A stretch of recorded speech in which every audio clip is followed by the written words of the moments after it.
Bonjour à tous, je vous propose aujourd'hui de suivre une partie de l'examen du projet de loi de finances 2018. Les sénateurs ont commencé la semaine dernière et c'est un budget complètement remodelé qu'ils sont en train de voter, d'examiner. Ils ont notamment décidé du report de la réforme de la taxe d'habitation. Ils ont également supprimé en totalité, contre l'avis du gouvernement, l'ISF, l'impôt sur la fortune. Et ce matin, je vous propose de suivre l'article 16, un article consacré aux dotations aux collectivités territoriales. Alors les relations sont particulièrement difficiles en ce moment entre l'État et les collectivités territoriales. Le Sénat a d'ailleurs, vous allez le voir, voulu limiter les baisses de dotations alors que le gouvernement voulait en réduire encore certaines. Voilà, donc tout de suite, je vous propose de suivre ces débats dans l'hémicycle. Nous allons examiner l'article 16, un amendement 231 qui est présenté par Monsieur Savoldelli. Merci Madame la Présidente, Monsieur le Ministre, mes chers collègues. Là, je vais avoir trois amendements qui vont évidemment s'emboîter les uns dans les autres. Il s'agit, à défaut d'obtenir une augmentation de la DGF qui nous permettrait quand même d'annuler ce qui nous a semblé à nous, notre groupe, assez désastreux, puisqu'il y a eu quand même 11 milliards qui ont été prélevés sur les collectivités antérieurement à cette nouvelle majorité. Je ne développerai pas. Pourquoi le faire? Pourquoi? Parce que les collectivités vont être confrontées à un coût de transfert de charges provenant de l'État et qu'il faudra bien y faire face. Nous avons eu l'occasion d'en parler ici, mais regardez, le doublement des classes de cours préparatoires en réseau d'éducation prioritaire. On peut y être unanimement favorable. Néanmoins, qui paye les investissements locaux? Est-ce qu'on peut dire que l'État assume totalement ce qui est généré comme nouveau coût de fonctionnement? Les élus qui sont là répondront à la question.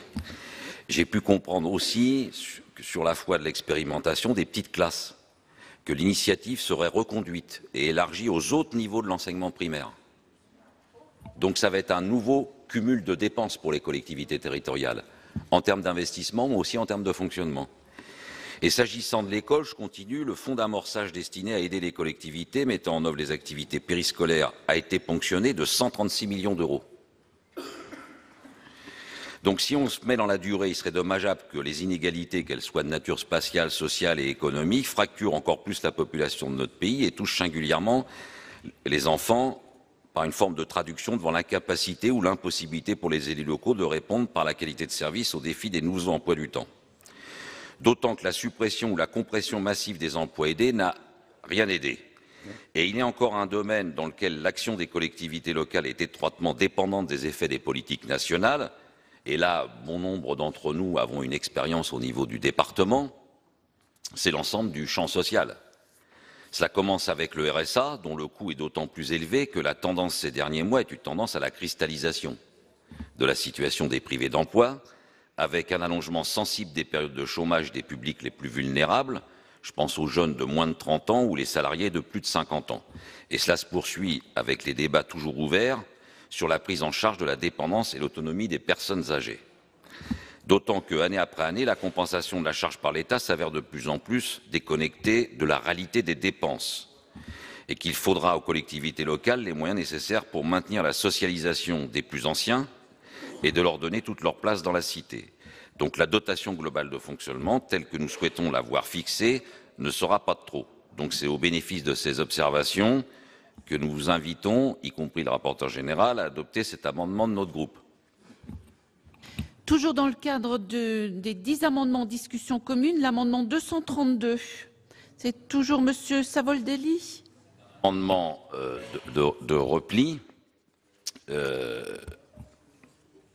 Les départements, j'en parlais dans mon propos précédent, ont quand même eu 11% de la part de DGF qui leur a été coupée.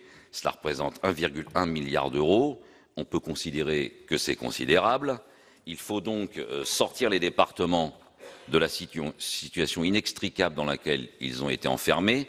Et vous voyez, il n'y a pas d'égoïsme de notre part. Par exemple, j'ai beau être dans un département qui est celui du Val-de-Marne, je ne fais pas partie des départements, heureusement pour ma population, qui risquent d'être en cessation de paiement. Par contre, quand je provoque cet amendement, je pense à des départements, y compris dirigés par des présidents de droite, qui se retrouvent en situation de cessation de paiement. Voilà. Donc ça, c'est un autre état d'esprit, et ce n'est pas de la posture ou de la caricature. Donc cette situation, c'est de refinancer, ce qui vous est proposé, c'est de refinancer des services publics de solidarité indispensables aux personnes âgées et handicapées et aux personnes vulnérables. Ce fonds d'urgence a été annoncé, heureusement quand même, il faut souligner les choses quand elles sont positives. Donc il y a un fonds d'urgence, donc il y a bien une reconnaissance nationale du problème, mais vous voyez, 100 millions d'euros répartis à travers 19 départements qui sont les plus en difficulté ne semblent pas à la hauteur. Nous considérons que l'urgence, c'est 620 millions, c'est ce que nous proposons dans cet amendement, et de sanctuariser ces 620 millions d'euros supplémentaires, assurer une garantie minimum dans le financement des dépenses sociales des départements. Voilà le sens de notre amendement.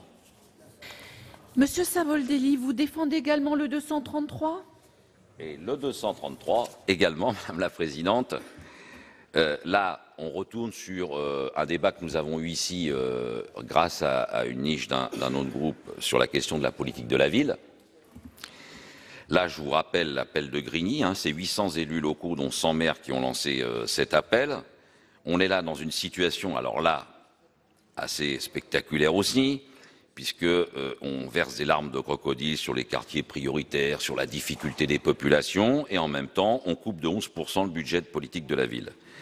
Tout cela, il faut y ajouter des crédits, des coupes dans des crédits dans des missions dont bénéficient les populations. Je ne reviendrai pas sur le débat frontal qu'il y a eu sur la question des organismes HLM qui sont pourtant, et on le sait bien ici, des vecteurs de cohésion sociale. On a eu aussi un débat sur les emplois francs défendus par le président de la République qui nous semble pas être la seule réponse à l'appel de Grigny. Il y a un certain brouhaha. S'il venait de moi, je pense que je me ferais... Poursuivez, chers collègues. Voilà. Donc nous ne sommes pas encore sur une bataille de posture, d'étiquette ou de clivage. Des élus de toute sensibilité défendent cette mobilisation pour les quartiers prioritaires. Donc nous voulons là mettre une sorte qu'on appellerait un bouclier social dans ce projet de loi de finances 2018, en assurant une dotation de solidarité, une part de leur efficacité, en les augmentant de près de 90 millions d'euros chacune.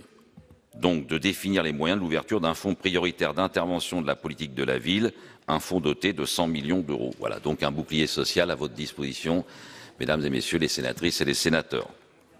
Merci. Sur le 239, c'est Monsieur Bocquet qui le défend. Oui, tout à fait, Madame la Présidente. Un amendement de repli aussi, en quelque sorte, mais plus centré sur le monde rural et notamment la revitalisation du monde rural dans notre pays. Soyons clairs et objectifs, toutes nos campagnes ne connaissent pas aujourd'hui la même situation, mais il est évident qu'il y a une certaine forme d'urgence à lui permettre de s'insérer pleinement dans l'espace national et d'y trouver leur place, leur rôle et surtout leur autonomie. La simple consultation des simulations de la réforme de la taxe d'habitation montre en creux la réalité de nos campagnes et la modestie des revenus y est souvent la règle. Les taux d'exonération de 90% et plus sont très fréquents et les 100% sont atteints dans plusieurs communes. Ainsi, dans la Creuse, par exemple, seules 2 communes seront sous le seuil des 80% de contribuables exonérés. Même observation en Mayenne, département de notre ex-collègue Jean Arthuis, avec seulement 8 communes comptant plus de 20% de contribuables à horizon 2022. La majoration de la dotation forfaitaire des communes rurales est l'un des outils dont nous pouvons nous servir pour accroître les moyens des collectivités que les dispositifs de péréquation existants ne peuvent parfaitement satisfaire et réfléchir également à cette distinction, cette différence assez nette entre les communes rurales et les communes urbaines au niveau de la DGF. C'est un thème qui est cher à l'Association des maires ruraux de France que je veux rappeler et soutenir ici. Merci. Sur le 577, Madame Taillé-Polian. Merci Madame la Présidente, Monsieur le rapporteur général et Monsieur le Ministre. Cet amendement vise à majorer la dotation globale de fonctionnement de 180 millions d'euros afin de financer une progression de la dotation de solidarité urbaine et de la dotation de solidarité rurale à hauteur de 180 millions d'euros chacune, comme en 2016 et en 2017, contre seulement 90 millions chacune, comme le propose l'article 60 du PLF que nous examinons aujourd'hui. En effet, il nous paraît nécessaire de rappeler que pour les communes les plus pauvres de notre pays, qu'elles soient rurales ou urbaines, ces dotations constituent la seule recette dynamique de leur budget. Quand bien même leur contribution au redressement des finances publiques serait plus faible que les années précédentes, il faut souligner que ces communes continuent de pâtir de l'absence de véritable levier fiscal, de la faiblesse des compensations d'exonération d'impôts directs locaux et du gel de la péréquation horizontale FPIC et FSRIF. La péréquation n'a par ailleurs pas pour objectif d'être un simple mécanisme de compensation, mais bien un mécanisme de réduction des écarts de richesse entre communes riches et communes pauvres, et de ce fait, une péréquation verticale dynamique est nécessaire, et c'est la raison pour laquelle cet amendement se propose de maintenir sa progression au même niveau qu'en 2017. Il est proposé de financer la totalité de cette mesure par une majoration de l'enveloppe de la DGF. Cette augmentation est gagée par un amendement déposé à l'article 18 qui majore d'autant les prélèvements sur recettes de l'État au profit des collectivités territoriales. Ainsi, aucune collectivité n'est pénalisée par cette majoration. Je vous remercie. Collègues, nous avons deux amendements identiques. Le 535, il est défendu par Monsieur Requier. Merci Madame la Présidente, Monsieur le Ministre, mes chers collègues. La loi NOTRe a prévu l'abandon de la compétence développement économique auparavant dévolue au département et conforte la primauté des régions pour l'exercice de cette compétence. La région étant dorénavant seule habilitée à attribuer certaines aides et dotée de la responsabilité exclusive de la définition de son territoire des orientations en matière de développement économique. Au terme de discussions entre l'État et les régions à l'automne 2016, un compromis avait été trouvé et reposait notamment sur le partage d'un impôt national rapprochant les régions françaises du modèle régional en vigueur dans l'Union européenne et les consacrant, suite à la création des grandes régions et au renforcement de leur métropole, comme un partenaire privilégié de l'État. Cependant, l'article 16 du PLF pour 2018 revient sur ce compromis et sur la parole de l'État, matérialisée par l'adoption de l'article 149 de la LFI pour 2017, en supprimant, à compter de 2018, le fonds de soutien en matière de développement économique de 450 millions d'euros et en le retirant de l'assiette de TVA qui sera allouée aux régions. Le présent amendement vise à revenir à la rédaction initiale de l'article 149 de la LFI pour 2017 en réintroduisant au sein de l'assiette de TVA allouée aux régions le montant de 450 millions du fonds de soutien au développement économique. Merci, Monsieur Requier. Un amendement identique, il est défendu par Monsieur Reynal. Oui, comme cela a été expliqué par notre collègue Requier, effectivement, les régions se sont vues attribuer la compétence développement économique par la loi NOTRe. Mais une question habituelle en cas de transfert s'est posée: à combien estimer le coût de cette compétence? Alors l'IGF avait donné un chiffrage autour de 1,6 milliard. Donc des évaluations extrêmement importantes. Les régions ont accepté, dans le cadre d'un compromis, de limiter le montant de la compensation reçue à hauteur de 600 millions d'euros, ce qui est déjà un effort considérable. Ce montant devait être couvert via un fonds de soutien, abondé à hauteur de 450 millions d'euros, et par le dynamisme estimé à 150 millions d'euros par an de la recette de TVA que les régions percevront à partir de 2018.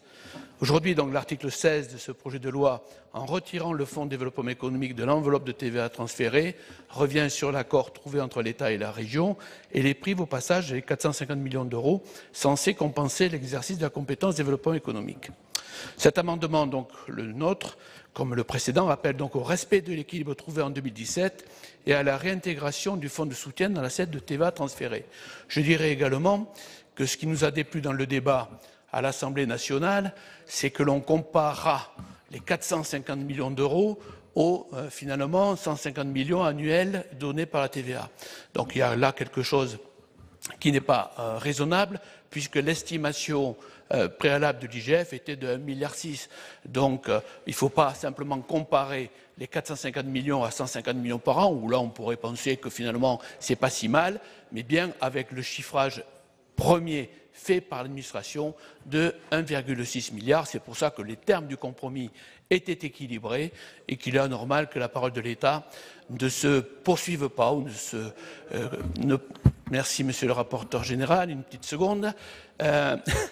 Il est dommage que donc la parole de l'État ne puisse pas finalement, d'une année sur l'autre, finalement être poursuivie et être suivie des faits. Je vous remercie. Merci, Monsieur Reynal. Sur l'amendement 418, il est défendu par Monsieur Patient. Le présent amendement vise à compléter la rédaction de l'article 49 de la loi de finances initiale pour 2017 en introduisant au sein de l'assiette de TVA allouée aux régions la part départementale de la dotation globale de fonctionnement des départements perçue par les collectivités uniques de Martinique et de Guyane. Cette disposition a pour objet de soutenir la montée en puissance des collectivités uniques de Martinique et de Guyane et de donner corps à la fusion du département et de la région dont ces deux collectivités sont issues. Merci, chers collègues. L'amendement 450 rectifié n'est pas soutenu. Nous passons à l'examen du 419. Toujours Monsieur Patient. Oui. La loi de finances 2017, dans son article 149, consacre un changement de philosophie quant au financement de la DGF des régions, et ce à partir de 2018. C'est maintenant une enveloppe directement issue d'une fraction des recettes de TVA qui vient financer la DGF des régions avec, pour en déterminer le montant annuel, un mécanisme intégrant l'évolution des recettes de TVA d'une année à l'autre. L'avantage est évident, la TVA est une rentrée fiscale très dynamique, en augmentation moyenne de 2,7% par an depuis 2009. La DGF des régions profitera de ce dynamisme. Pour autant, les collectivités territoriales de Guyane et de Martinique, issues des fusions de leurs départements et régions respectifs, doivent assumer les charges de ces deux échelons administratifs. Les déséquilibres financiers des départements ont mis les nouvelles collectivités dans une impasse financière. Ainsi, par exemple, le taux d'épargne brut de la collectivité de Guyane était de 0,3% dans son budget primitif de 2016, alors qu'un an avant, la région affichait un taux d'épargne brut de 10,7%. La faiblesse des recettes des anciens départements impacte dramatiquement les budgets de ces nouvelles collectivités. Il est donc souhaitable que la part départementale de leur DGF intègre le même système que la part régionale et profite ainsi du dynamisme de la TVA. Cela permettra, au fil des années, d'amortir le choc financier issu de ces fusions. Le présent amendement vise donc à compléter la rédaction de l'article 149 de la loi de finances pour 2017 en introduisant au sein de l'assiette de TVA allouée aux régions la part départementale de la dotation globale de fonctionnement et de Guyane. Cette disposition a pour objet de soutenir la montée en puissance des collectivités uniques de Martinique et de Guyane et de donner corps à la fusion du département et de la région dont ces deux collectivités sont issues. Chers collègues, quel est l'avis de la Commission sur l'ensemble de ces amendements? Je ne vais pas faire un incident de séance, mais j'aimerais savoir, Madame la Présidente, j'ai une question. Qu'est-ce qui prévaut en droit? Est-ce que c'est le dérouleur papier ou le dérouleur à l'écran? Parce que j'ai beaucoup de mal à suivre le dérouleur à l'écran. Par exemple, je vois deux amendements 535, 576 qui ont un crochet sur le dérouleur papier et à l'écran, ils apparaissent avec une seule barre. Donc c'est extrêmement difficile. Et là, par exemple, le 231 a disparu de l'écran, alors que c'est celui sur lequel je dois donner un avis. Donc j'aimerais que la direction des services informatiques de cette maison prévoie un dérouleur informatique qui soit lisible et conforme au dérouleur papier. Sinon, on ne pourra pas travailler dans de bonnes conditions. Donc, Non, monsieur le rapporteur général, nous allons nous en tenir au dérouleur papier. Bon, je vous remercie quand même de transmettre à qui de droit mes remarques. Alors, sur le 231, qui n'est plus à l'écran, mais sur lequel j'ai quand même néanmoins à donner un avis, comme sur le 232, le 233, le 239, ce sont des amendements du groupe CRC qui ont la même finalité, extrêmement sympathiques, auxquels on pourrait souscrire avec enthousiasme, puisqu'ils visent tout simplement à augmenter la DGF. Alors selon les amendements, ça va de 310 millions à 3,9 milliards d'euros. Donc je pense qu'évidemment, on pourrait être tout à fait bienveillant à l'égard de ces amendements, se dire qu'augmenter la DGF des départements dont on partage les difficultés, des communes, tout ça, ça va dans le bon sens. Bon, néanmoins, c'est financé comment? C'est financé tout simplement par une minoration du crédit d'impôt compétitivité, du CICE. Nous ne sommes pas, pour la majorité à laquelle j'appartiens, des fanatiques du CICE. Simplement, ces amendements auraient une conséquence immédiate, ça augmenterait les impôts des entreprises à hauteur du même montant, c'est-à-dire entre 310 millions et 3,9 milliards selon les amendements. Donc vous comprendrez qu'à notre grand regret, nous devons donner un avis défavorable sur le 231, 232, 233 et 239, donc qui conduirait à un alourdissement considérable de la fiscalité des entreprises. Concernant l'amendement suivant, qui doit être le 577, il vise à majorer la DGF de 180 millions d'euros pour augmenter la péréquation verticale. La Commission a préféré donner plutôt un avis bienveillant sur l'amendement 331 qui est porté par les rapporteurs spéciaux de la mission, qui sont Charles Guéné et Claude Rénal. Cet amendement de ces deux rapporteurs spéciaux augmente déjà la équation verticale, certes dans une moindre mesure, mais la demande de la Commission, c'était une demande de retrait, et sinon un avis défavorable, retrait au profit de l'amendement numéro 331, donc avis défavorable ou demande de retrait sur le 577. Le suivant est le 535 de M. Dantec et de son groupe, qui rétablit de 450 millions le fonds exceptionnel aux régions. Alors c'est vrai que c'était une promesse du gouvernement précédent qui avait promis aux régions de leur donner 450 millions d'euros, même si les ressources des régions augmentent en 2018 par rapport à 2017. Il apparaît néanmoins que cette promesse était une promesse de pure forme parce qu'elle n'était pas financée budgétairement. Néanmoins, je vais demander au gouvernement, je vais demander l'avis au ministre sur la position qu'il a à l'égard de cette promesse. Est-ce qu'il se considère ou non lié par la promesse du précédent gouvernement? Donc, avis du gouvernement sur l'amendement 535. Les amendements suivants, notamment le... Il est identique, monsieur le rapporteur. 476 est identique, donc même avis évidemment.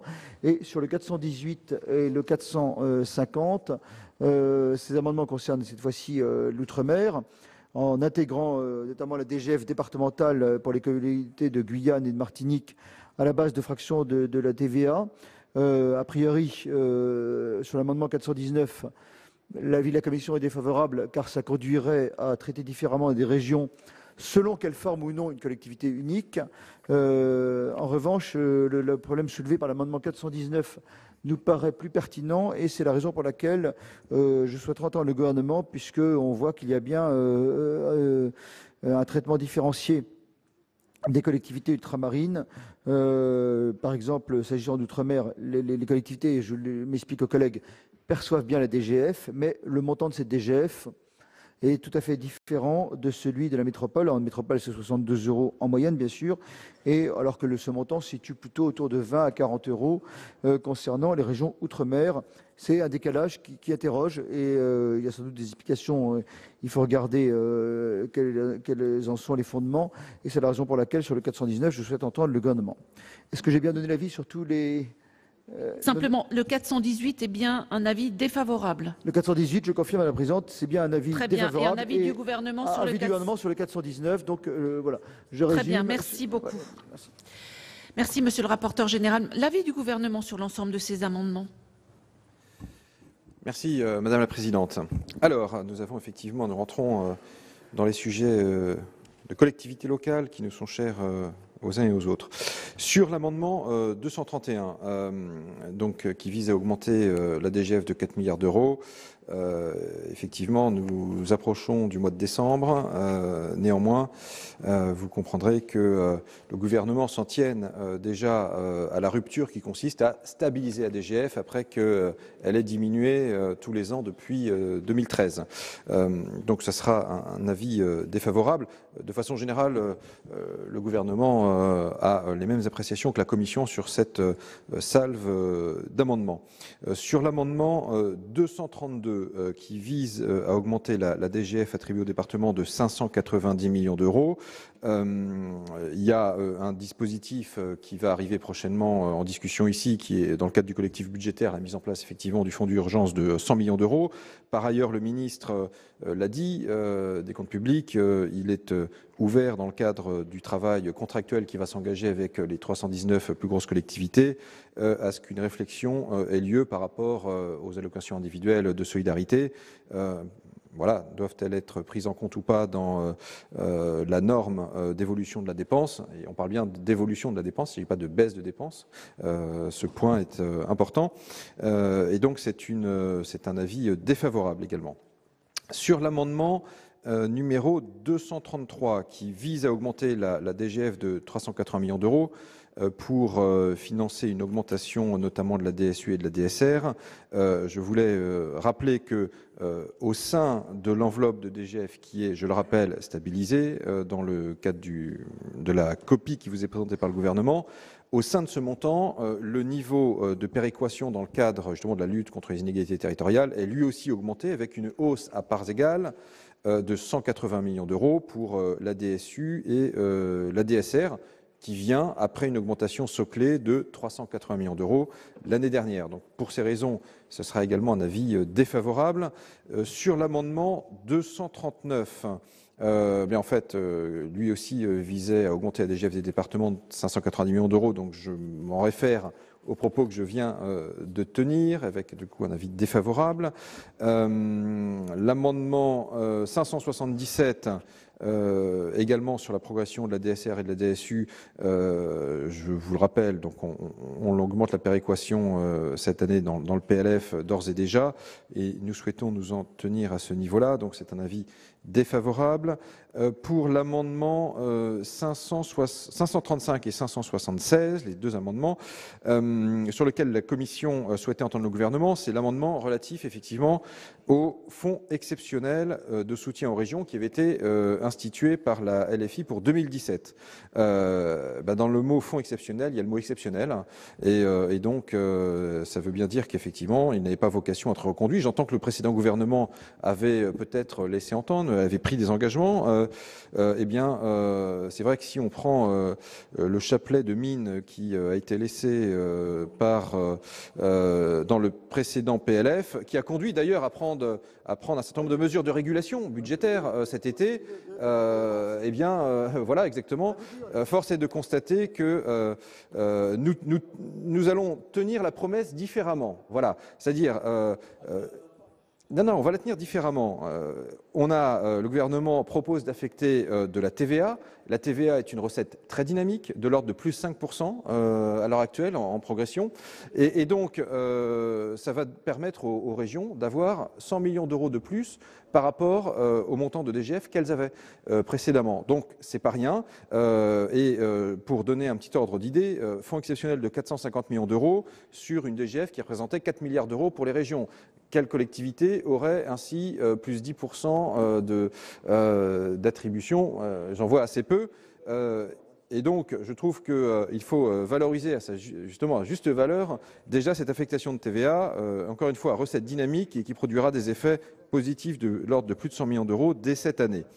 Sur les amendements 418, 450 et 419, présenté par messieurs Patient et Caram, vous dire que j'entends bien l'appel à prendre en compte la spécificité ultramarine. Le Premier ministre a pu d'ailleurs à la Martinique il y a quelques semaines évoquer ces sujets-là. Je pense qu'il faut utilement mettre à profit les états généraux des Outre-mer pour pouvoir continuer la réflexion. On a un petit sujet de jurisprudence parce que effectivement, il pourrait y avoir, si nous adoptions les amendements à l'État, cela pourrait poser la question pour d'autres collectivités qui sont en train d'aller vers la collectivité unique. Je pense en particulier à la Corse, qui va rentrer dans ce régime à partir du 1er janvier 2018, et que donc nous devons tenir compte de cela et adopter les amendements en l'état, malheureusement, aurait un effet de diffusion sur d'autres territoires qui n'est pas souhaité à ce stade, et donc je souhaiterais qu'on puisse obtenir le retrait de ces amendements, sachant qu'effectivement il faut continuer à réfléchir à la meilleure prise en compte des spécificités qui sont celles des territoires ultramarins dans le cadre de l'exercice qui est conduit par Annick Girardin, et je sais que vous y contribuez ardemment. Voilà, Madame la Présidente, la position du gouvernement sur les différents amendements qui viennent d'être présentés. Y a-t-il de demande d'explication de vote? Monsieur Rénal. Oui, Monsieur le Ministre. Sincèrement, j'ai entendu vos arguments. Je les avais un petit peu parés préalablement, mais vous les avez peut-être pas entendus totalement, le fait que j'avais paré un peu tous ces arguments, puisqu'ils sont sortis à l'Assemblée nationale, on les connaissait, et le fait de les répéter n'en fait pas des arguments justes.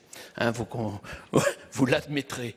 Donc, non, moi, ce qui me gêne le plus dans cette affaire, pour l'avenir d'ailleurs, c'est, je me méfie beaucoup du mot promesse.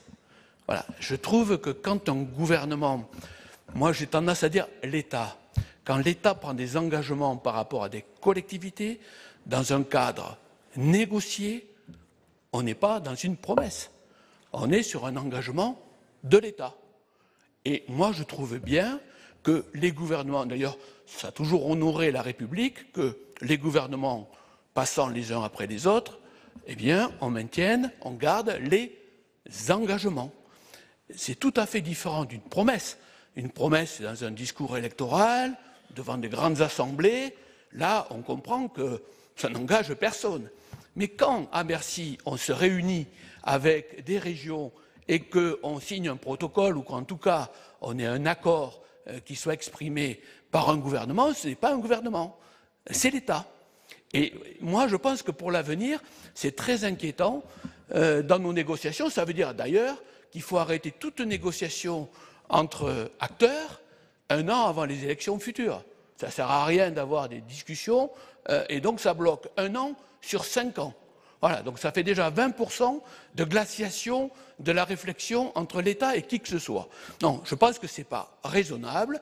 Vous pouvez dire que vous avez fait un autre choix, vous pouvez dire que vous coupez pour des raisons qui vous regardent, mais cela étant dit, ce n'est pas juste, et dire que les 100 millions par an de TVA viennent compenser, la réponse est bien sûr non, puisqu'elles étaient déjà intégrées dès le départ par rapport à un coût qui était évalué au départ à 1,6 milliard, revu à 1 milliard, accepté par les régions, dans le cas déjà d'une négociation à 600 millions. Alors je crois qu'on ne peut pas revenir sur l'état d'une négociation. Et c'est d'ailleurs ce que les régions vous ont dit, Monsieur le ministre, toutes couleurs confondues. Voilà, il y a eu un désaccord sur le fait même que l'on puisse revenir sur un accord avec l'État. Madame Prima, pour explication de vote. Oui, merci Madame la Présidente. Moi, je voudrais dire qu'il est temps de siffler la fin de la récréation sur les collectivités territoriales et l'abondance de ces amendements le montre. Lorsqu'on est une collectivité territoriale, on a subi depuis maintenant 4-5 ans, et mes reproches ne sont pas des reproches, sont en réalité une constatation, mais je crois qu'il faut qu'on arrête, l'application de la loi NOTRe, avec des conséquences sur les collectivités territoriales et la loi métropole, avec des refondations de PCI. On a changé 4 fois, en ce qui me concerne, de territoire de PCI en 5 ans. Nous avons des baisses de dotation. Une première salve au dernier quinquennat, une nouvelle salve qui nous est annoncée au prochain quinquennat. Des contrats de ruralité qui vont, qui viennent, des réserves parlementaires qui disparaissent, des transferts de compétences de l'État vers les collectivités territoriales qui ne sont pas compensés. On nous annonce désormais la suppression de la taxe d'habitation, même si cette haute assemblée a eu la sagesse d'annuler cela. On a en réalité des actes de recentralisation qui sont vraiment évidents, avec une perte complète de la visibilité et de la prédictibilité des budgets pour les élus locaux en particulier. Donc je pense qu'il est temps d'arrêter tout ça. On nous donne des dotations, on les remplace par la TVA, on les rechange, on les baisse, on nous en promet, on nous les reprend 6 mois après. Ça devient insupportable pour les gens qui sont en charge de la véritable conduite des politiques publiques locales. Donc vraiment, j'appelle de mes vœux le gouvernement pour qu'on ait enfin une trajectoire, qu'on ait enfin des engagements, qu'on ait enfin et qu'on inscrive dans la loi une pérennité des mécanismes, parce que ça devient pour nos collectivités territoriales, pour les élus de la République qui servent nos concitoyens, absolument insupportable. Monsieur Patient, pour explication de vote. Le risque de diffusion qu'évoque Monsieur le ministre, je veux bien l'accepter pour l'amendement 418. D'ailleurs, Monsieur le rapporteur aussi en a parlé. En revanche, pour le 419, je maintiens cet amendement parce qu'il s'agit de corriger une disparité qui existe entre les communes hexagonales, les collectivités hexagonales et celles d'outre-mer. Cette mesure, si elle était adoptée, permettrait aux collectivités d'outre-mer de gagner 5,4 millions au lieu de 1,7 million, donc 3 millions de plus, ce qui n'est pas énorme pour le budget. Et quant à me renvoyer pour les assises, bon, peuvent être toujours envoyées aux calendes grecques. Merci. Monsieur Savoldelli, pour explication de vote.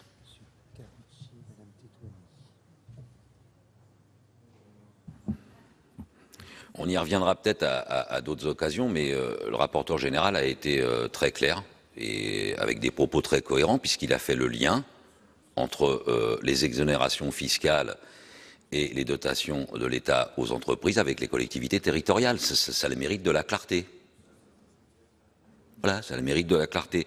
Sauf qu'il y a un petit problème, c'est que, Monsieur le ministre, vous dites fonds d'urgence, 19 départements, 100 millions.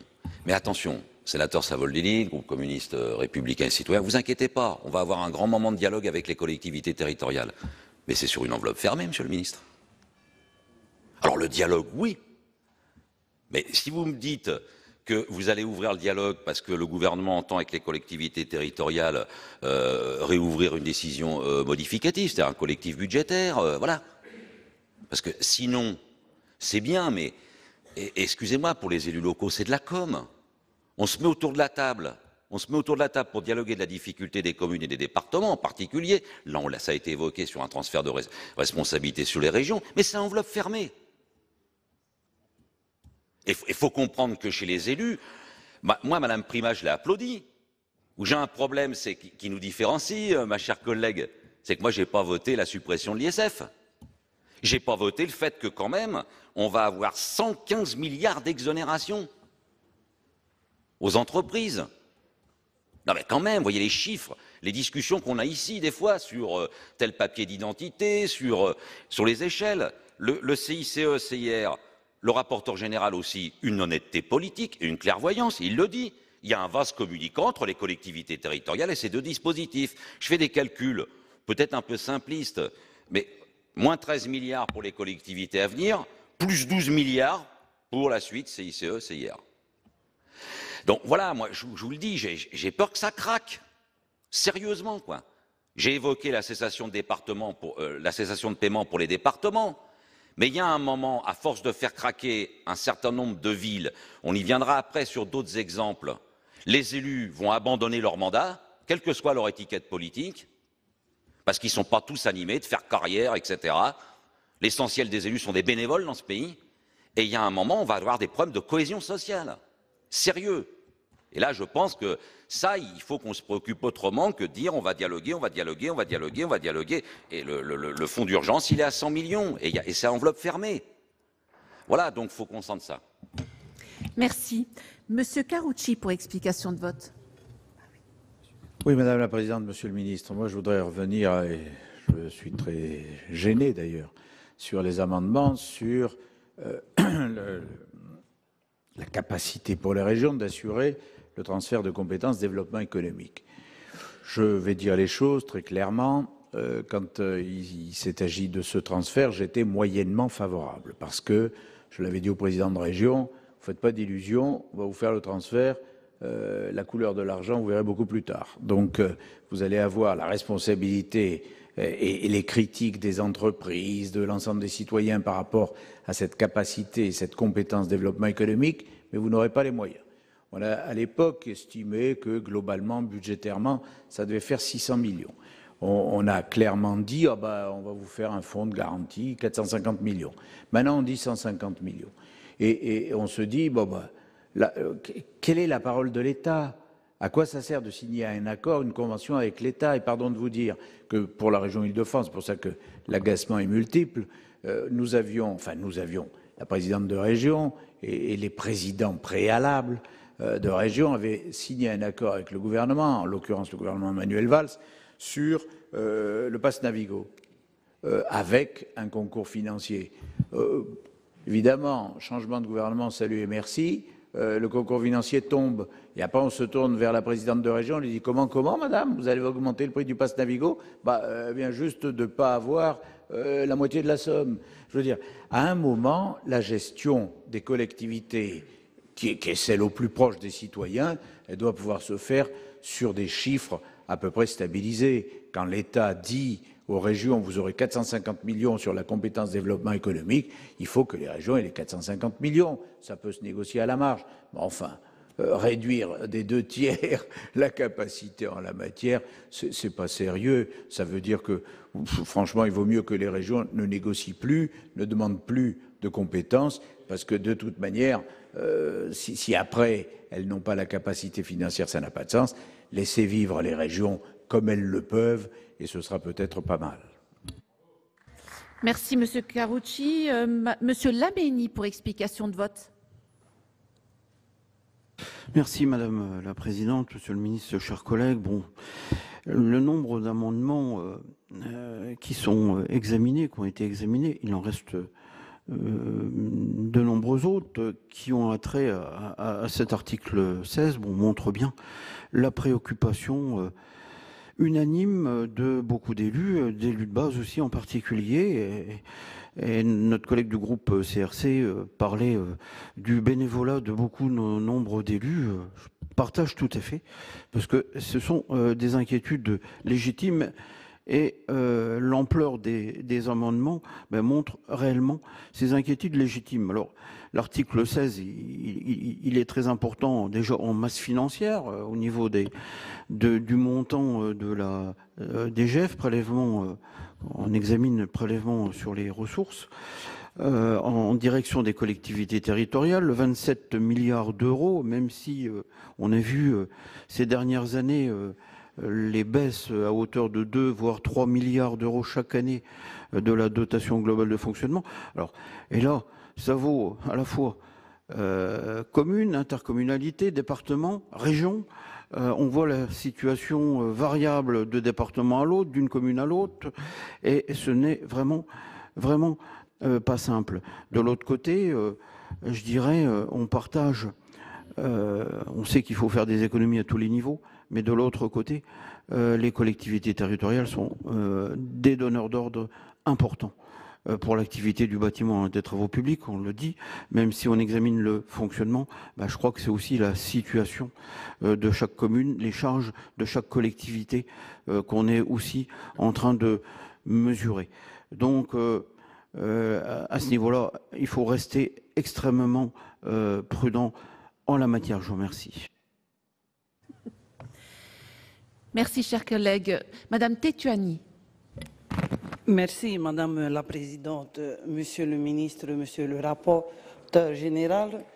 Pour rester cohérent et solidaire envers mes collègues ultramarins ce matin, je vais quand même dire au ministre que je suis assez stupéfaite d'entendre ce que j'entends ce matin. Outre que les collectivités ultramarins participent à l'effort de la nation avec les réductions de crédit, puisque on a demandé l'effort à tout le monde. Mais je crois, Monsieur le Ministre, la question que j'aimerais vous poser, quelle est vraiment la position de l'État par rapport aux collectivités ultramarines? J'aurai l'occasion de revenir sur les financements quant aux collectivités locales, puisque la DGF participe bien sûr au fonctionnement de nos collectivités locales ultramarines, mais la question que je me pose, quelle est la différence entre les collectivités locales ultramarines qui sont assujetties aux mêmes règles qui est le fameux Code général des collectivités territoriales, aussi bien sous nos cocotiers, nos palmiers et ici en France. Quant aux assises des Outre-mer, vous savez, Monsieur le Ministre, beaucoup de ministres des Outre-mer sont passés chez nous, reçus des colliers de tiarets, de coquillages, la musique était douce et voici par là. J'ai l'impression que chacun, dans chaque gouvernement qui arrive, chacun veut venir y mettre de sa crème. Vous savez, Monsieur le Ministre, l'élu que je suis, l'élu de terrain que je suis, je vais vous dire un truc. Il y a eu une loi votée ici, fameuse loi égalité outre-mer, où il y a plein de solutions ont été trouvées. Il suffit juste que le gouvernement aujourd'hui fasse la déclinaison. On va aller encore venir nous faire rêver sous nos tropiques. Vous voulez ça, vous voulez ça. Il faut arrêter. Soyez clairs une bonne fois pour toutes et nous dire quelle est vraiment la place de nos collectivités au sein de la République. Merci. Monsieur Dallier, pour explication de vote. Merci Madame la Présidente, Monsieur le Ministre. Avec cette série d'amendements, il y en a à peu près pour tout le monde. Les villes qui perçoivent la DSU, la DSR, les départements, les régions, etc. Ça suffit à démontrer que sur tous les bancs, la plupart des élus sont toujours aussi inquiets de l'avenir de nos collectivités territoriales. Alors certes, il y a la promesse de, j'allais dire, la stabilisation de la DGF, mais on voit bien que quand on commence à rentrer dans le détail, il y a d'abord, c'est une promesse d'abord qui ne sera pas tenue pour tout le monde, par nécessité. Prenez les communes, quand on sert, et c'est normal, les communes qui ont de la population qui augmente, quand on pense aux communes qui se regroupent, quand on pense à l'augmentation de la DSU et de la DSR, tout cela se fait dans une enveloppe fermée, et donc il y a des collectivités qui vont voir baisser leurs dotations, les dotations de compensation, la DCRTP, enfin, etc. Et le foncier bâti, d'ailleurs, j'y reviendrai. Donc on voit bien que l'inquiétude est encore présente. Alors, Monsieur le Ministre, je voudrais quand même vous interroger sur un point particulier. On sait que ces dotations de péréquation, elles posent bien des difficultés, elles ont des critères qui sont complètement différents, je le dis souvent, on peut être attributaire de la DSU, contributeur au FPIC et neutre au FSRIF, par exemple. Ce qui suffit à démontrer en Ile-de-France qu'on est vraiment dans une complexité qui parfois aboutit à des situations qui sont un peu inexplicables. Il y a un travail qui avait été engagé ici au Sénat tout d'abord, mais aussi avec l'Assemblée nationale, sur une réforme de la DGF et peut-être une réforme de ces dotations de péréquation. Est-ce que ce travail va être abandonné, tout comme l'idée de réformer les valeurs locatives semble abandonnée, alors même que la taxe foncière, même si la taxe d'habitation disparaît, la taxe foncière est assise sur les valeurs locatives. Donc, abandon de la réforme des valeurs locatives. Est-ce que l'idée de réformer la DGF et ses dotations de péréquation est toujours sur la table, ou est-ce qu'on va passer 5 années en n'en entendant plus parler ? Merci. S'il n'y a plus de demande d'explication de vote, Monsieur le Ministre, oui, je vous en prie. Non, deux, trois éléments, Madame la Présidente, effectivement, en réaction à ce qui a pu être dit. Monsieur Reynal évoquait la parole de l'État ou les engagements d'un gouvernement tenu par un autre. Oui, mais par exemple, vous savez, alors bon, c'était le Parlement, mais suite à un texte présenté par un gouvernement. Moi, je me souviens, en 2012, rayé d'un trait de plume, vous savez, une réforme visant à traiter de la fiscalité anti-délocalisation, hein, une majorité succédant à une autre. Donc, bon, je veux dire, vous le savez, l'idée, c'est d'arriver naturellement, tout en préservant l'esprit de discussion qui en peut avoir lieu, de trouver des modalités. Voilà, les modalités, effectivement, sont distinctes s'agissant des ressources des régions. Sophie Primas évoquait la nécessité de stabilité, effectivement. Quand j'étais à la place de ces messieurs en 2004 sur la loi liberté et responsabilité locale, ce sont des débats déjà qu'on a eus sur l'affectation d'une part de TVA, de TIPP à l'époque, c'était de la TIPP, pour un certain nombre de décentralisation. Et donc on a un peu le sentiment, effectivement, ayant été l'un des vôtres il y a encore quelques mois, d'avoir ce débat de façon très récurrente. Et donc, comme vous, j'appelle de mes vœux, et je crois que c'est l'esprit dans lequel Gérald Darmanin, Jacqueline Gouraud, Gérard Collomb travaillent, c'est d'arriver à poser des bases pérennes, mais qui soient aussi issues justement d'un vrai dialogue, d'une vraie discussion. Et c'est l'idée, naturellement, de la logique contractuelle. Dans un contrat, on discute, on se met autour de la table et on trouve des équilibres ensemble, sans que ce soit imposé d'en haut. Et c'est pour ça que l'honnêteté intellectuelle m'oblige à dire que vous avez évoqué les baisses de dotation du quinquennat précédent, je vous suis. On ne peut pas parler de baisse de dotation. Alors je comprends bien qu'il y a un petit argument rhétorique pour essayer de faire passer l'idée selon laquelle il y aurait des baisses de dotation. Non, il y a un travail sur l'évolution des dépenses de fonctionnement. Les dépenses de fonctionnement, ce n'est pas les dotations. Les dotations, encore, je le redis, parce que à chaque fois, on a les dotations, elles sont stables. Et c'est une révolution copernicienne par rapport à ce qui s'est passé précédemment. Bon, voilà. Donc, je crois qu'il faut vraiment le dire.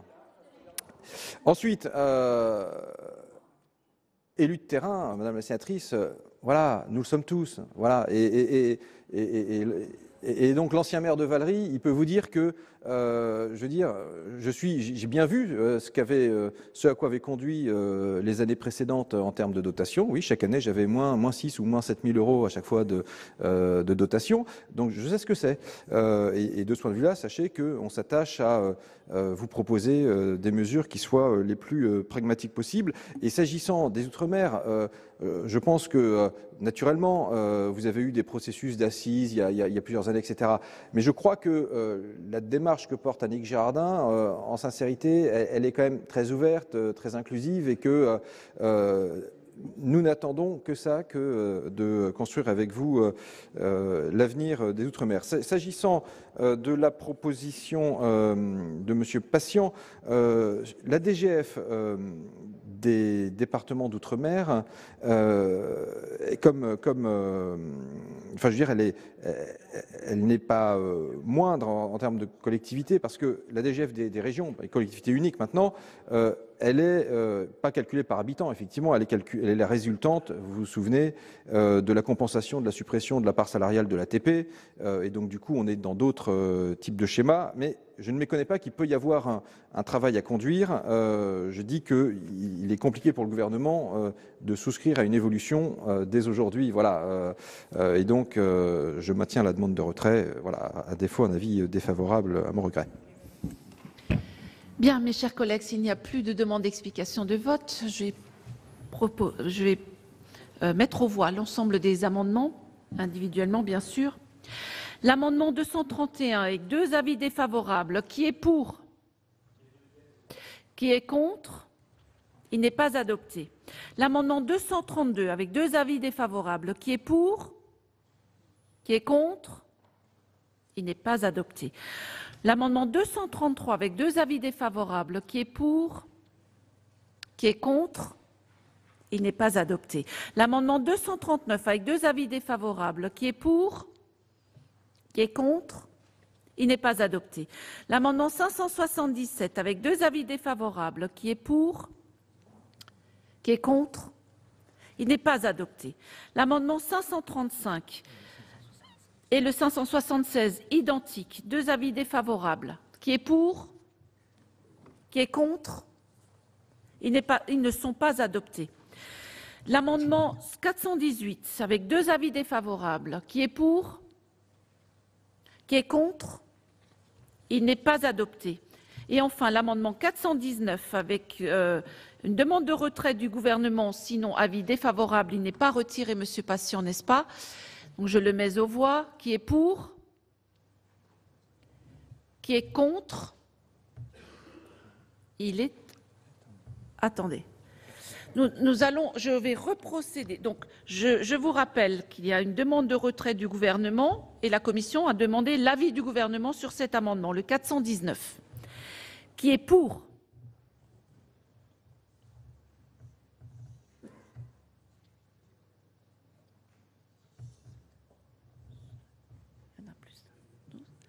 Qui est contre? Eh bien, il est adopté. Donc sur l'article 16, nous allons passer au vote donc sur l'article 16. Oui, Monsieur Bocquet. Oui, avant de passer au vote sur l'article, je voudrais ici, au moment où nous parlons donc des moyens financiers des collectivités à travers cet article, vous citer un amendement voté à l'Assemblée nationale le 1042, le 13 octobre 2017, donc de cette année, sur l'article 16, qui disait ceci. Le présent amendement vise à majorer la dotation globale de fonctionnement de 180 millions d'euros afin de financer une progression de la dotation de solidarité urbaine et de la dotation de solidarité rurale à hauteur de 180 millions d'euros chacun, comme en 2016 et en 2017, contre seulement 90 millions d'euros chacun, comme le propose l'article 60 du PLF 2018. Voilà un extrait. Cet amendement a été co-signé de M. Pupponi, M. Carvounas et vous, Monsieur le ministre, M. Dussopt, au temps où vous étiez député. Alors, on peut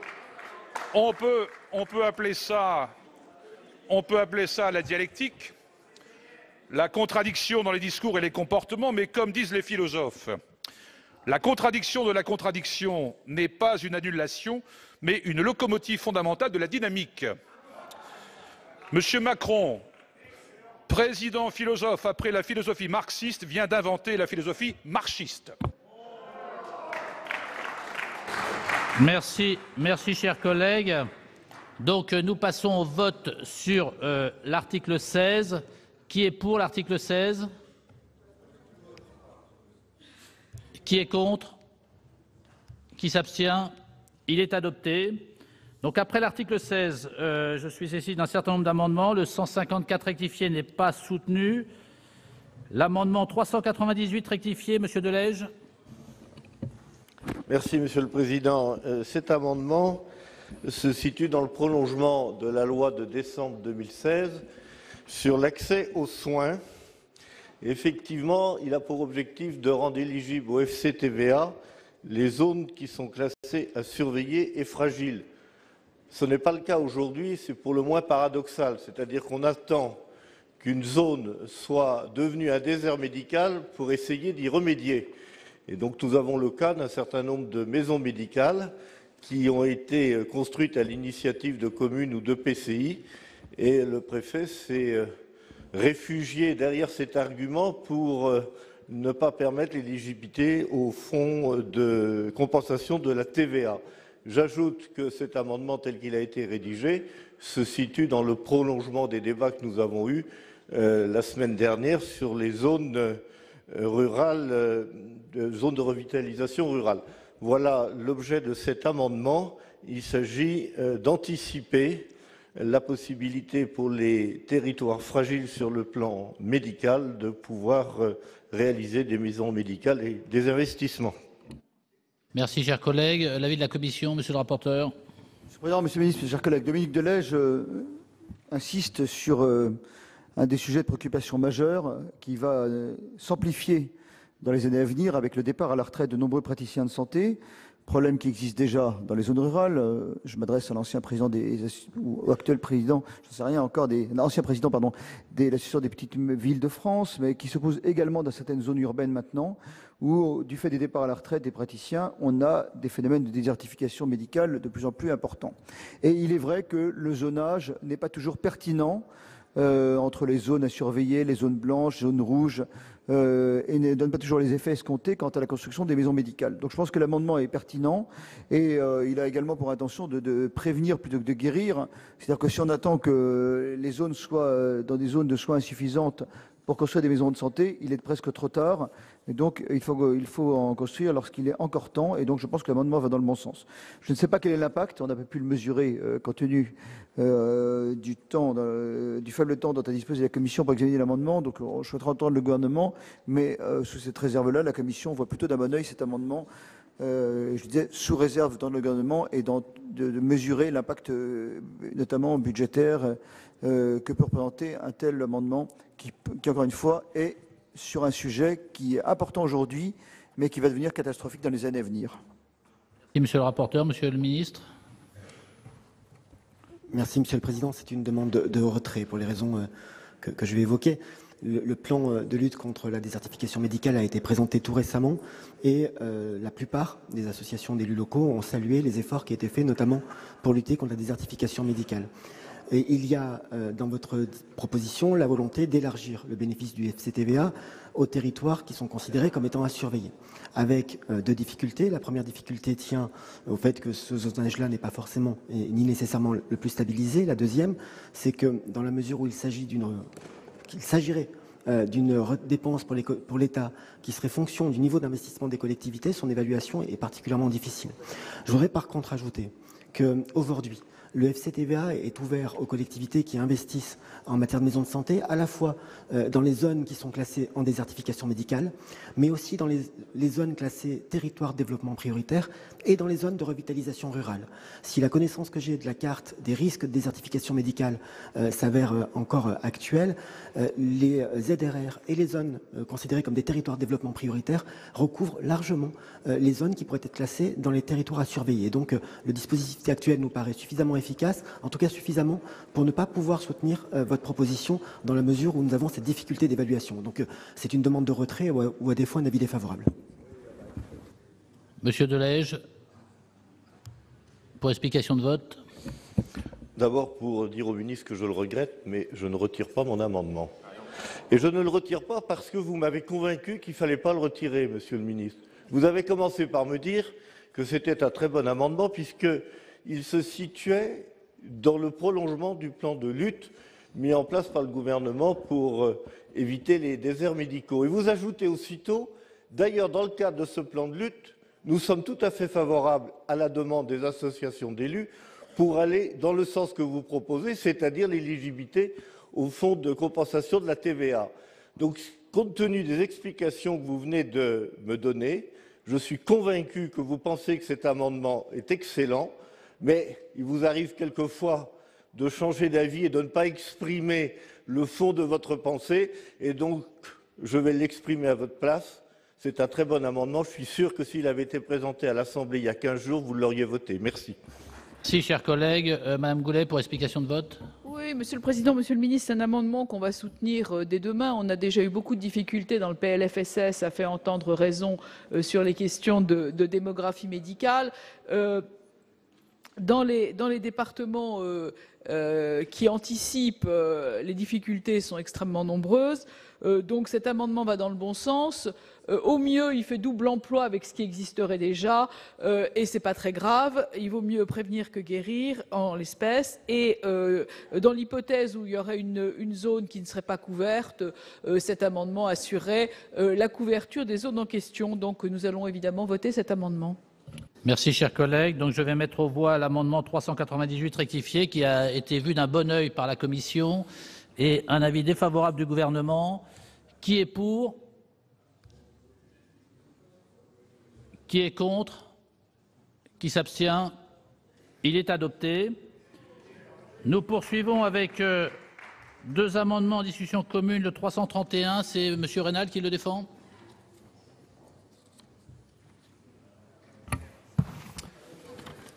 Oui, c'est un amendement que vous présentent les rapporteurs spéciaux de la mission Relations avec les collectivités territoriales, donc Charles Guenet et moi-même.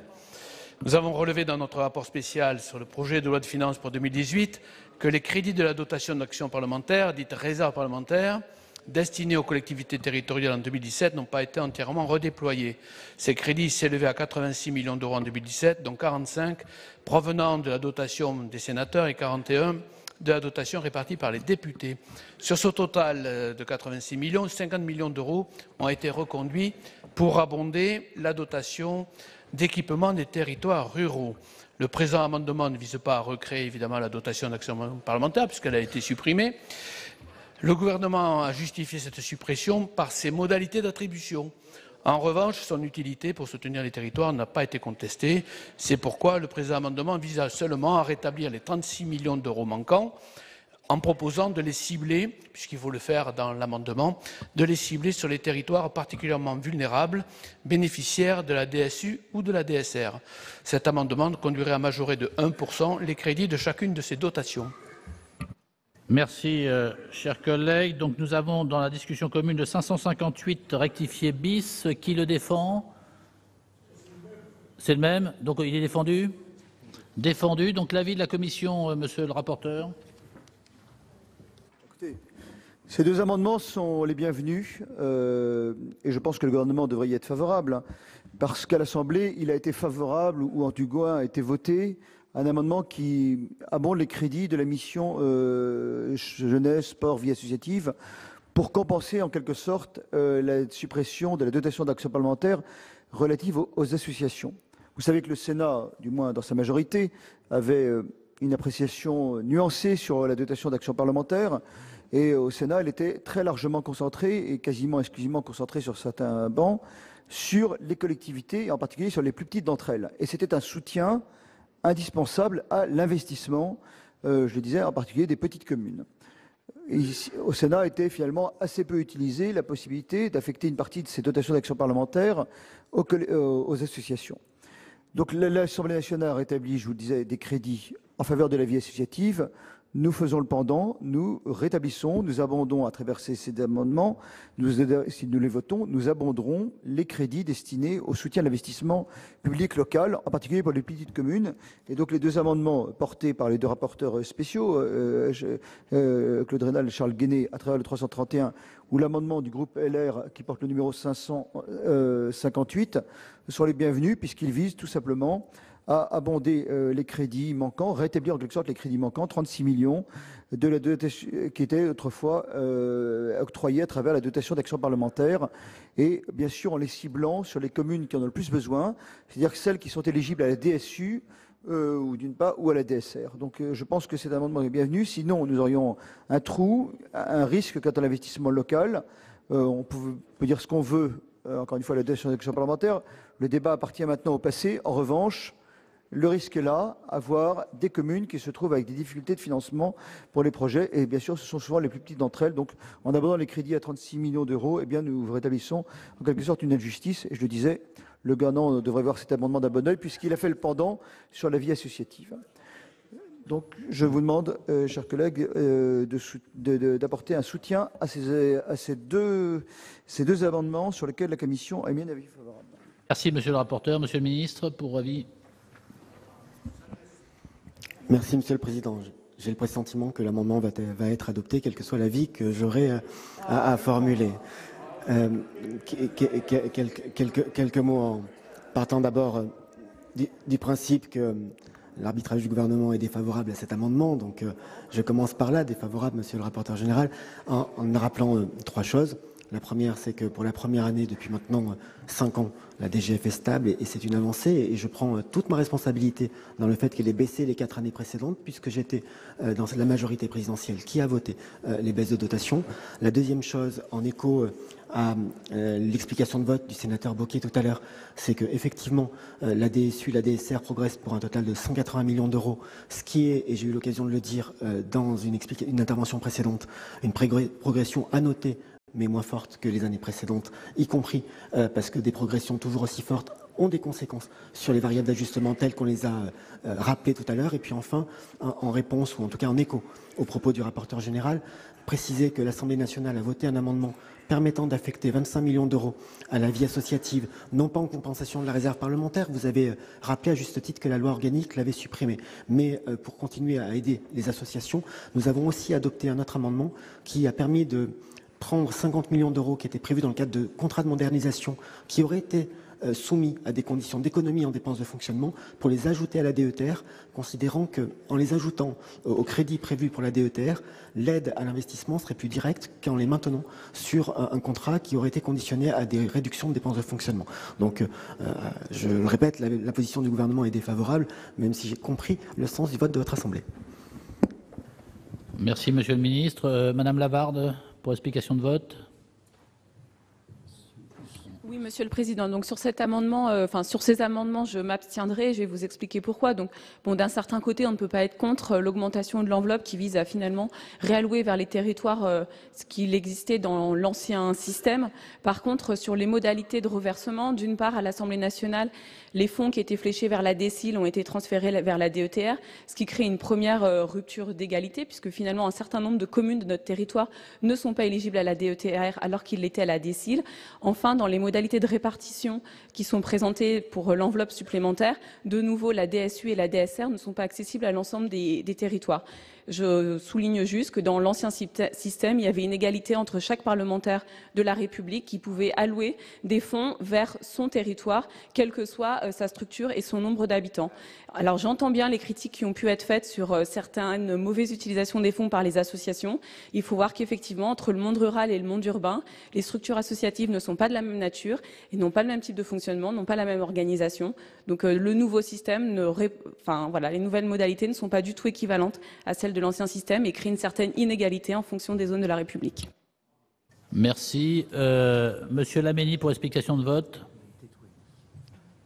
Merci, Monsieur le Président, Monsieur le Ministre. Chers collègues, je voterai naturellement ces deux amendements parce qu'on a en mémoire le combat que le Sénat a mené cet été jusqu'au 4 août, notamment l'initiative du président de la Commission des lois, Philippe Bas, et plusieurs d'entre nous. Et je pense qu'il y avait une unanimité, quasi-unanimité, de maintenir la dotation d'action parlementaire. On peut défendre, naturellement, nous défendons la transparence de la vie publique et de la vie politique, ça c'est clair, c'est une chose. Mais de l'autre côté, la dotation d'action parlementaire a le mérite d'aider les petites communes. Il y avait quand même une équité parce que la dotation était égale d'un sénateur à l'autre. Et je pense que pour les députés, je pense que c'était la même chose.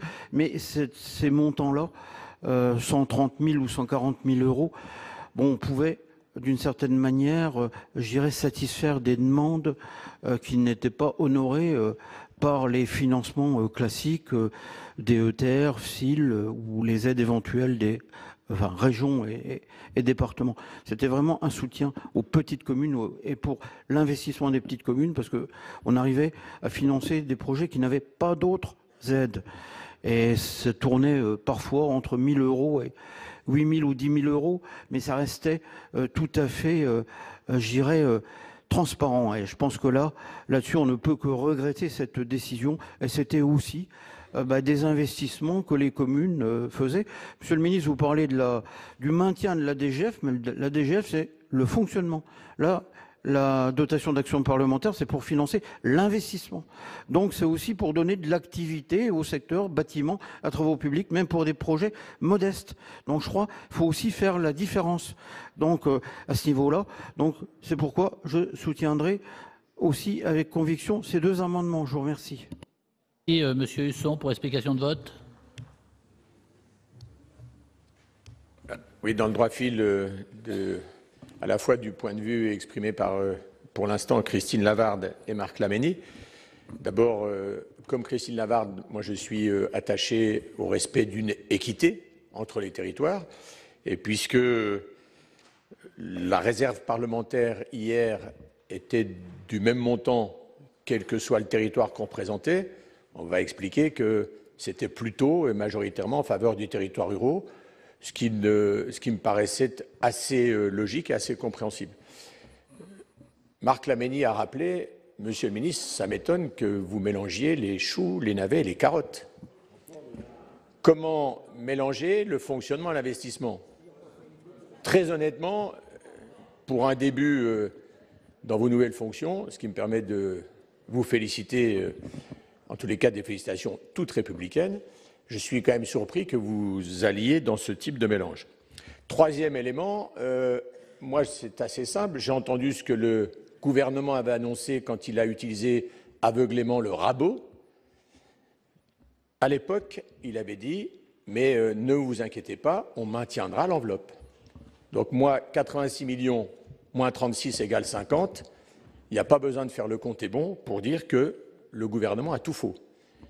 Donc, je vous propose, puisque vous avez baissé de 42% l'enveloppe qui était hier consacrée aux collectivités ou aux associations, je propose qu'on l'augmente de 72%. Et vous avez bien compris que 86, c'est bien une baisse de 42, et puis quand on augmente de 72, on arrive à nouveau à 86. Au moins, vous pourrez dire que vous avez eu un poids significatif dans le soutien. Dernier élément, je crois, j'ai parlé d'équité, je crois qu'il faut avoir le respect de la parole donnée et puis surtout, il faut voir au travers de ces amendements portés, je crois, à l'unanimité sur ces bancs, à la fois un signal d'une bonne volonté et justement la confirmation de la volonté qui est le gouvernement a le respect de la parole donnée. Je vous remercie. Merci, chers collègues. Madame Tétouanoui, pour explication de vote. Oui, merci, Monsieur le Président. Monsieur le Ministre, au nom de la collectivité Polynésie française, je soutiens, mais totalement, mais avec les deux bras levés, ces deux amendements proposés par mes chers collègues. Je ne me suis jamais prononcé sur ce sujet ô combien polémique qui ont fait couler beaucoup d'eau sous les ponts. Mais aujourd'hui, je me permettrai, puisque le sujet revient sur nos bancs en tant que sénateur, voilà une belle abrutie encore qu'on a trouvée, je ne sais pas dans quelle rue ou dans quelle région de France et Navarre. Mais pour vous dire, pour les 48 communes de la Polynésie française, une aide à l'investissement, on parle bien ici d'investissement. Vous savez, quand vous allez au fin fond des îles Tuamotu, quelque part à Mururoa, là où on a fait exploser, je ne vais pas refaire l'histoire aujourd'hui, et où on impose et dire à nos enfants tous les matins, il faut chanter la Marseillaise, hisser le drapeau bleu, blanc, rouge. Aujourd'hui, quand vous apportez ne serait-ce 15 000 € ou 20 000 € à ces petites communes polynésiennes sous l'égide d'un CGCC, d'un Code général des collectivités territoriales qu'on leur a imposé, je peux vous dire que c'est accueilli à bras ouverts. Et comme j'ai promis lors du dernier congrès des maires de France, quand les 200 élus polynésiens sont venus ici à Paris, ne vous inquiétez pas, même s'il faut que j'aille arracher des oreilles à certains de mes collègues, on va se battre pour établir cette dotation. Merci. Merci. Merci, chers collègues. J'ai une demande d'intervention de la Commission. Non, monsieur le rapporteur, non? Pas forcément. Monsieur le ministre. Merci, Monsieur le Président. J'ai bien compris que répéter trop fortement l'avis défavorable du gouvernement m'exposerait à des risques pour mon intégrité physique, mais je voulais surtout reprendre la parole, Monsieur le Président, pour répondre au sénateur Husson sur la question de l'investissement et essayer de vous rassurer. Je ne confonds pas les dotations de fonctionnement et les dotations d'investissement, et d'ailleurs la DETR est maintenue à un niveau équivalent à celui de l'année dernière. Et pour ce qui concerne la DSIL, les autorisations d'engagement sont légèrement inférieures à l'année dernière, mais les crédits de paiement sont, eux, légèrement supérieurs. Pour ce qui concerne les crédits dits de réserve parlementaire, il y a une compensation partielle à hauteur de 25 et 50 millions d'euros. Cela a été dit par Madame la sénatrice, les conditions d'utilisation dans le cadre de la DETR sont différentes dans le cadre du DSIL, et vous avez eu raison de le rappeler, même si cet amendement a été adopté très très largement à l'Assemblée nationale. Par contre, je souhaite aussi souligner que parmi les crédits de réserve parlementaire, une partie assez conséquente était aussi utilisée en subvention de fonctionnement, notamment dans le milieu associatif, et que ranger l'intégralité des crédits de réserve parlementaire dans l'aide à l'investissement n'est pas tout à fait juste, mais je sais que pour le Sénat, la particularité est la concentration sur les collectivités. Merci, Monsieur le Ministre. Donc, je vais mettre aux voix les deux amendements 331 et 558 rectifiés bis, qui ont reçu un avis favorable de la Commission et défavorable du gouvernement. Qui est pour? Qui est contre? Qui s'abstient? Donc ils sont adoptés. Nous passons à l'amendement 436, Monsieur Dallier. Merci, Monsieur le Président. Monsieur le Ministre, mes chers collègues, j'ai l'honneur, le plaisir et l'avantage, pour la 4e année consécutive, de vous présenter mon marronnier budgétaire. Et je rappelle d'ailleurs que les 3 fois précédentes, le Sénat l'a adopté à l'unanimité. De quoi s'agit-il, Monsieur le Ministre? C'est une garantie de réussite. De quoi s'agit-il? Non, c'est un sujet sérieux. Il s'agit à nouveau des variables d'ajustement, de l'enveloppe normée, et là, de la dotation de compensation de la taxe foncière. Le gouvernement, enfin la loi, accorde aux bailleurs sociaux des exonérations de taxes foncières sur des durées très longues, 15, 20, 25 ans, pour les aider à construire. Qui paye la note? Les communes, les EPCI. Parce que nous avons inclus dans les variables d'ajustement de l'enveloppe normée la dotation de compensation du foncier bâti. C'est absolument inique. Inique. Cette dotation de compensation, elle n'a strictement rien à voir avec le problème de l'enveloppe normée, ni avec les dotations de l'État. Et elle pénalise les communes qui construisent du logement social alors qu'on leur demande d'en construire. Donc sur ces arguments-là, vous aviez, mes chers collègues, adopté à l'unanimité cet abonnement. Cette année, j'allais dire, il est encore plus justifié parce que la taxe d'habitation va disparaître. Nous le savons maintenant. Et qu'il ne restera plus aux communes que la taxe foncière. Et une partie de cette taxe foncière serait amputée parce que les communes jouent le jeu de la construction du logement social. Ça n'a strictement aucun sens. Voilà pourquoi, une nouvelle fois, cette année, je vous demande l'adoption de cet amendement en espérant qu'un jour, un gouvernement, Monsieur le ministre, j'attends votre réponse avec impatience, acceptera de regarder ce sujet de près. Merci, chers collègues. L'avis de la Commission, Monsieur le rapporteur.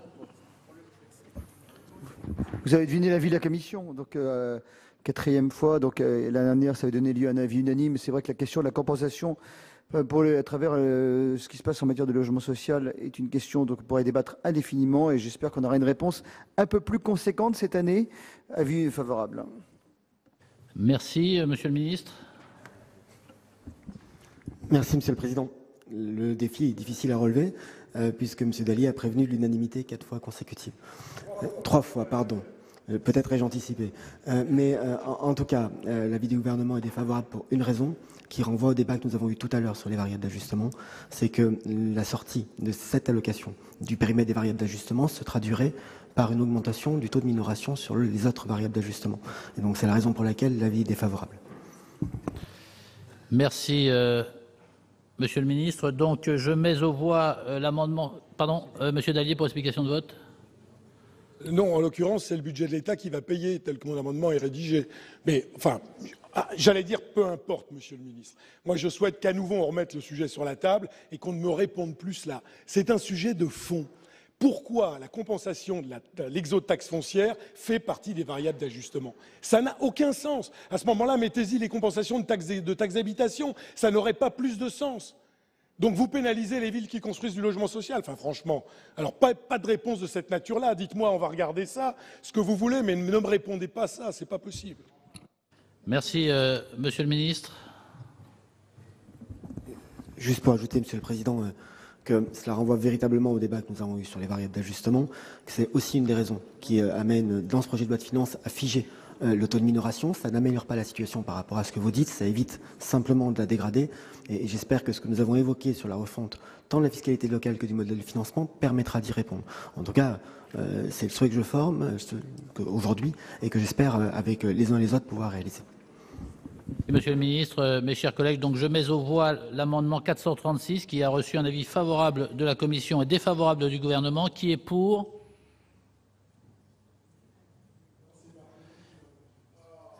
Qui est contre? Qui s'abstient? Donc, il est adopté.